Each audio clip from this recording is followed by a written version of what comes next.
Bonjour à tous. Donc, pour cette partie de l'installation de 3CX, nous allons continuer avec une vidéo. Donc, on avait dit qu'on faisait le choix 1 à ce stade de l'installation. Donc là, je vais faire le choix 1 et ainsi, j'obtiens l'adresse IP d'administration. Donc, je vais rentrer cette adresse IP 192.168.168.200.28 et bien sûr, ne pas oublier le port 5015. Voilà, on arrive sur notre interface d'administration. Donc, on va continuer le paramétrage. Et donc, ici, lorsque vous utilisez la version gratuite de 3CX, elle est valable un an. Le support est valable un an. Ensuite, vous pouvez continuer à utiliser, bien sûr, l'application, hein, sauf qu'il y a des restrictions. Mais si vous voulez faire vos tests, voilà, il est entièrement gratuit. Donc, je vais rentrer ma licence. Vu qu'elle est personnelle, je ne vais pas vous la montrer malheureusement, hein. Donc, si vous voulez avoir une licence, créez un compte et puis téléchargez votre licence et faites votre installation. Alors, après avoir entré la licence, je vais donc entrer les identifiants d'administration. Ici, on peut le laisser. Je vais mettre admin. Alors, admin. Ici, admin. Alors, je savais que je m'étais un peu trompé. Admin.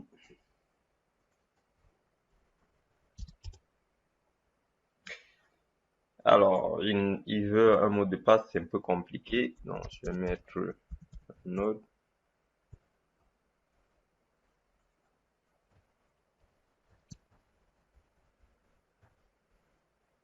Hop.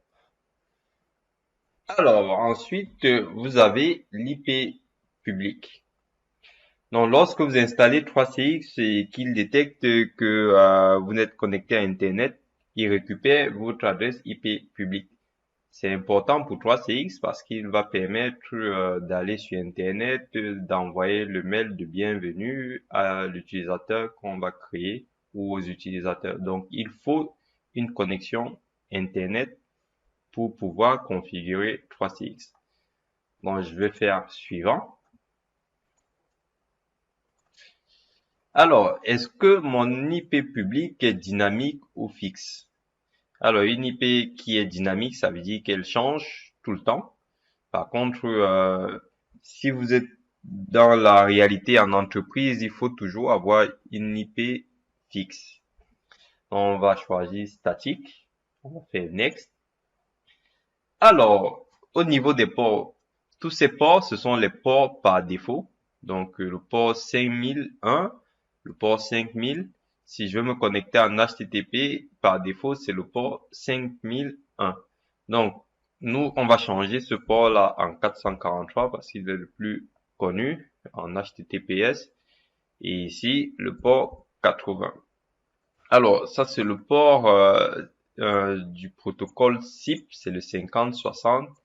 Et celui-là, c'est celui du tunnel. Donc, on le laisse par défaut. Je fais Next. Et maintenant, ici, vous voyez, l'adresse IP, en fait, c'est notre adresse IP de notre path LAN, c'est-à-dire de notre réseau. C'est sur cette adresse IP, en fait, que va se provisionner vos téléphones. Donc, c'est bien une adresse IP locale. Donc, je vais faire suivant. Et là, il va me créer le FQDN. Alors, le FQDN, c'est tout simplement si je veux accéder à une machine depuis l'extérieur, il faut que je tape le nom de la machine ainsi que le nom de domaine de la machine. Pourquoi? Parce que je ne peux pas exposer mon adresse IP publique, sinon elle sera connue par tout le monde, pardon. Donc, il faut que je masque en fait mon adresse IP publique par un nom. Et ainsi, 3CX possède déjà des noms de domaine, hein. Alors, on va laisser que ça mouline, que ça se crée. Alors, ici, il s'agit de choisir le nombre de digits de nos extensions.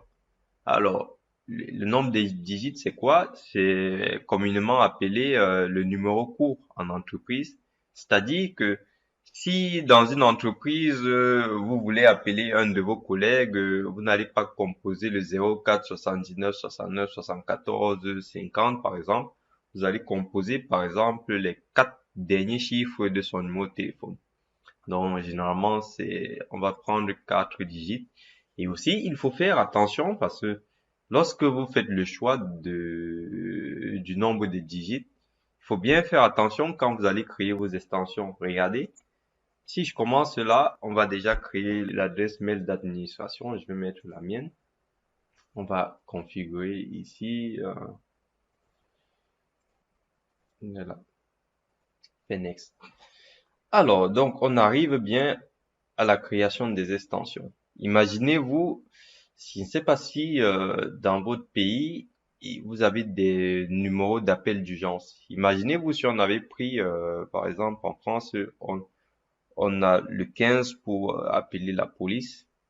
Et imaginez-vous qu'on avait pris 2 digits. Ce qui signifie que si notre première extension commence par 10, forcément, on aura une extension qui commencera par 15. Or, le 15, c'est le numéro dédié aux urgences médicales en France.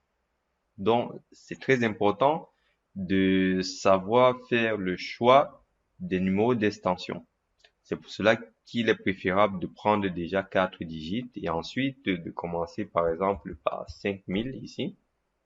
Alors, je vais dire que je m'appelle Armel, voilà. Ici, le numéro de la messagerie vocale, je vais mettre 5001. Je fais next. Alors, Europe, et bien sûr, on va mettre quand même pour notre honneur, on va mettre aussi l'Afrique. Alors, je fais suivant. Alors, je vais laisser en anglais.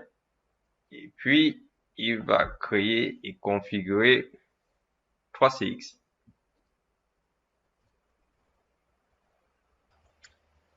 Alors, notre installation est ainsi terminée. Il va donc faire un petit récap. Il va nous donner le numéro de la licence, le FQDN. Donc, vous voyez le FQDN ici, ça c'est mon nom à moi et ça c'est le nom de domaine. Donc, le tout forme le FQDN.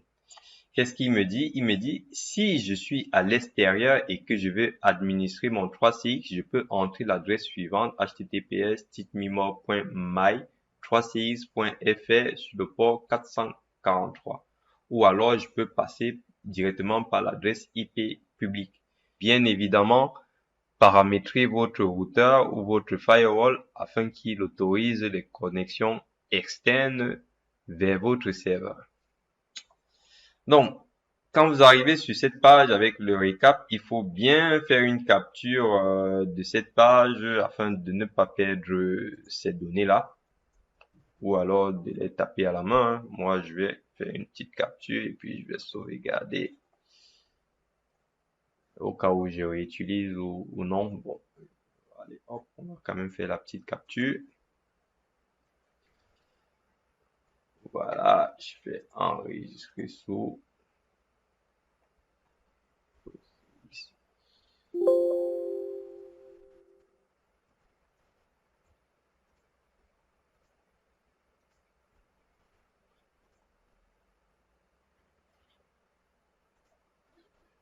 OK.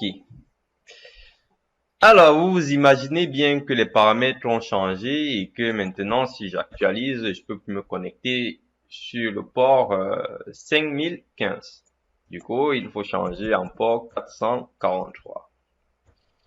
Et là, allez, il faut bien mettre HTTPS ici. Voilà. Donc, continuer vers ce site. Nous, on est en local, et donc forcément, on utilise l'adresse IP locale. On avait dit admin et